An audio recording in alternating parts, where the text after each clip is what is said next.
Welcome to the Books of Titans podcast hosted by Eric Rostad. Join him on his 15-year journey through the immortal books. He'll share what he's learning, explore profound ideas across time and cultures, and share the one thing he always hopes to remember from each immortal book. Today I'm going to cover The Idea Machine by Joel J. Miller, How Books Built Our World and Shape Our Future. This is book 21 from my 2025 reading list. Well, I'm a violinist, and I like to listen to violin music, so I'll listen to orchestral pieces, I'll listen to songs where it's just a violin playing, and I really enjoy those, and I love to listen to them and to hear all the different sounds the violin can make. But as a player, I also get to hold my violin, and I get to look at that violin, and I get to contemplate just how much went into the creation of this perfect acoustical machine. And I've read books on it, and it's something that interests me. But you think of just all that went into the trial and error of creating this violin over time to find the right wood, the right shape, the right varnish for the instrument, the right hair for the bow, and just all that went into what we have today as the violin. Well, in a similar way, the book I'm covering today is about the instrument. It's about the instrument of the book. And so you and I were familiar with what is found inside of the book, whether that's fiction or a memoir or a work of nonfiction, and we love that part of it. But this is about the instrument itself. This is about the physical book, and this is a book about the book. And so I'm covering a book in this episode that doesn't even exist yet. It comes out this upcoming Tuesday, so the fact that I'm able to talk about it is a modern-day miracle. Actually, I just got a secret advanced copy of the book a few months ago because I know Joel, he lives nearby here, and I actually got to see him speak tonight about this book here in Nashville. So I'm going to share some of my favorite things from this book. I read it a few months ago, and then share a few things that I learned tonight at the event about this book as well. So my hope is that this sparks an interest in you to want to read this book. As Joel said during the event tonight, this is a book about the thinginess about a book. So not just the content inside, but the thing itself. And it's a history of something that you likely hold dear if you're listening to this podcast. It's something I interact with daily, yet I didn't know much of the history of how the book came to be. And so how any given book I hold in my hand is really a perfect technology to transfer ideas. So how it went through multiple iterations, and this is a book about that. And it's a fascinating history to get to where we can sometimes purchase them just for a few dollars. But when we take a step back and just consider the book itself, it's really a miracle. So this is an incredible story of the transfer ideas across time through this thing called the book. Here's what Joel says about the book right towards the beginning on page 7. The book is a portable collection of written ideas designed to elevate the human mind beyond its natural limits of experience, memory, distance, and time. It's a vessel for numbers, narratives, laws, and lyrics. It facilitates history, politics, philosophy, religion, science, and self-discovery. It enshrines traditions while providing direction as they shift and grow. It informs the ignorant, reminds the learned, travels far, and cheats death. End quote. I love that. Later on, he says, a book is a machine to think with. It allows you to transfer ideas out of your brain onto paper. And then you can, once you see those ideas, you can massage them. And the next step in the process would be to edit what you have written. All of this is part of a thinking process. You then get to present those ideas to others or to the entire world through this book. Others can then debate those ideas. And so it makes a thought that's stuck in your head. It makes something within the confines of your brain. It makes it a thing. It brings it into being. That's what a book can do. However, there are some downsides, and this book gets into the downsides of the book as well. And there's this idea that it will atrophy people's memories. And so Joel talks about a dialogue by Plato. It's actually the one I have next on my list, so I've not read it yet, but it's Phaedrus. And there's a quote in that dialogue that says this: "Trust in writing will make them remember things by relying on marks made by others from outside themselves, not on their own inner resources. And so writing will make the things that they have learnt disappear from their minds. Your invention is a potion for jogging memory, not for remembering." End quote. So we see this with just knowing that that in the time of Homer, there would be people traveling around saying these entire epics and giving a presentation of these epics, and we've lost that as a people, this ability to just remember an entire epic. It just even the act of writing it down, you just begin to rely on that. There's not the necessity to recall an entire epic anymore, but something is lost on that. I loved how Joel talked about it tonight in his event, where he said it's always a matter of trade-offs, and so yes, you might lose the ability for a few people to be able to recall an entire epic, but you gain the ability for people across time to be able to encounter the epics of Homer. Many of the world's books, many of the words for books came from the material that they were written on. So that was something really neat that this book gets into, is just the different words that we have for books, or what books are written on, or just all these things that a lot of the words that we use today come from that. So just learning all that actually helped to just kind of understand the book a little more as well. Joel also talks a lot about AI, but how it's kind of a natural progression from the book itself. And not just from the book, but just even the way that you would organize a book, or say a large library of books. And then how, once you have this huge library of books, not the entire book is something that you may want to reference. You might want to reference a particular fact in that book. So how you get the facts out of that book, but then into a place where it can be searchable and you can easily find what you're looking for. And so you just you can draw this line from how people were thinking about books, organizing them, all the way from like Ashurbanipal all the way to today's learning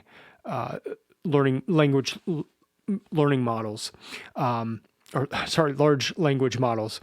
So that was a really neat part as well. And he says this on page 280: AI is embedded in the logic of the internet, and the internet is embedded in the logic of libraries, and libraries are embedded in the logic of the book, and the book is embedded in the logic of tools, and tools are embedded in the logic of the human imagination. End quote. The other thing that AI is assisting in is reading of cuneiform tablets. And so there's a number of these in museums, and there's just not enough scholars to be able to read all of these. But what AI machine can do is kind of scan these tablets and look for common features that have been noticed before, and so maybe it's a portion of Gilgamesh, and that would allow the scholar to go, okay, this tablet has this is Gilgamesh, and then here's a part that we are missing, and so we can kind of piece things together that way. Another part of the book that I really enjoyed was just the transformation of the book over time, and so you had scrolls going on into codexes, and kind of like what we would hold in our hand today. But even at first in these books, all the letters would be put together. So there weren't spaces, there wasn't punctuation like we're used to. So can you just imagine like a page in the book you're reading right now, but there's no spaces, there's no paragraph delineations, there's no punctuation. It's just all the letters crammed together. It would be so hard to read that, but that's how the initial books were put together, and over time they would be separated out, and paragraphs and punctuation and all that to what we have today. But just the physical aspect of the book itself, but just even how writing would have been done on the pages. Joel gets into a lot of that. Steven Pinker says this. This is something that Joel quotes in the book. Reading is a technology for perspective taking. When someone else's thoughts are in your head, you are observing the world from that person's vantage point. Not only are you taking in sights and sounds that you could not experience firsthand, but you have stepped inside that person's mind and are temporarily sharing his or her attitudes and reactions, end quote. So this is part of the magic of the book, of being able to experience something that someone else has written about. The way Joel talked about it tonight is you've got the story in your head, and you get it out, you put it on paper, and it allows someone else to access something that they can't just generally access. You can't get into someone's brain unless you're in a conversation with them, but through time and all that, here somebody can get something out of their brain onto paper, and it can impact us. As for my one thing for this book, the thing that surprised me the most and I thought was the most interesting was just how much Christianity played a role in the creation of the book.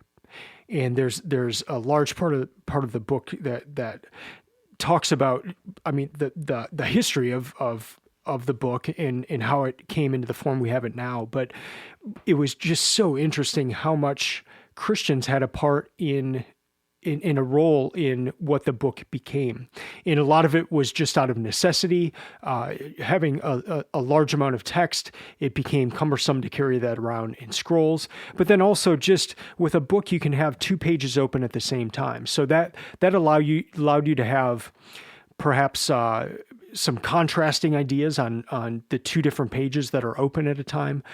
It just allowed for a lot more innovation than what you could have in scroll, and it allowed you to get to a certain part of the book a lot faster than trying to find it in a scroll, and just all these different things. But it was really built out of necessity from the literature that Christians had at the time, and the scripture, and how they wanted to be able to easily carry it around, and all those kind of things.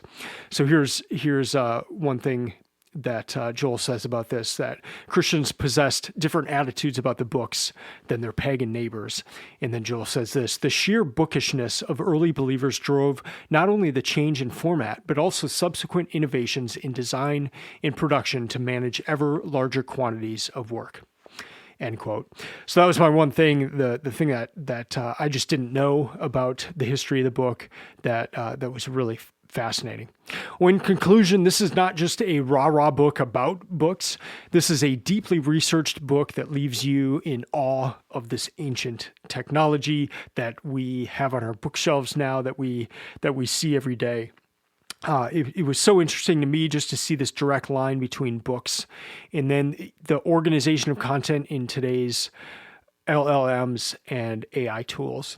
So this will give you a new appreciation for the book as a physical object. If you'd like to purchase this book, you can do so, and I'll put a link in the show notes to where you can buy it from Landmark Booksellers. We have an event with Joel on Tuesday of this upcoming week. So if you live in the Nashville area, November 18th, Joel Miller will be at Landmark at 6 p.m. So we'd love to have you come to that, but you can also order a signed copy of the book from us. That's going to do it for this episode.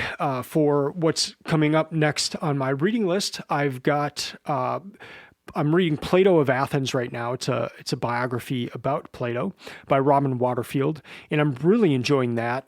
I'm glad I read a few dialogues before I read that, just to kind of get situated with Plato, but now I'm learning about Plato and his main ideas and all sorts of stuff, and it's really been helpful. That's all part of a larger thing I'm calling the Plato Project, where I'm trying to read all all the dialogues of Plato and some of his other letters and that kind of thing. So I've read 9 so far. Robin Waterfield, I believe he says there's 28 total, so I should be finishing that here probably in the new year. December, I'm still trying to figure out what I will be doing in December. Usually I use that as a break month, and just read some things that have kind of piled up on the to be read pile. I have a number of those types of books that are on the to be read pile, but I may just kind of continue on with the Plato project. We'll see how that goes. Thank you for listening. I'd love to hear from you, especially if you plan to read this book or if you end up reading The Idea Machine by Joel Miller. I'd love to hear what you think of it. You can email me at eric@booksoftitans.com, or you can comment on this podcast episode on Substack, and then other people can see your comment that way. You can follow Books of Titans on Instagram or Twitter, and please check out the website just for book reviews, ideas on how to create your own reading list, and different fun items on the reading agenda. I'll be back next week with another book from this year's reading list. Until then, keep reading, keep learning, and keep listening. I'm out.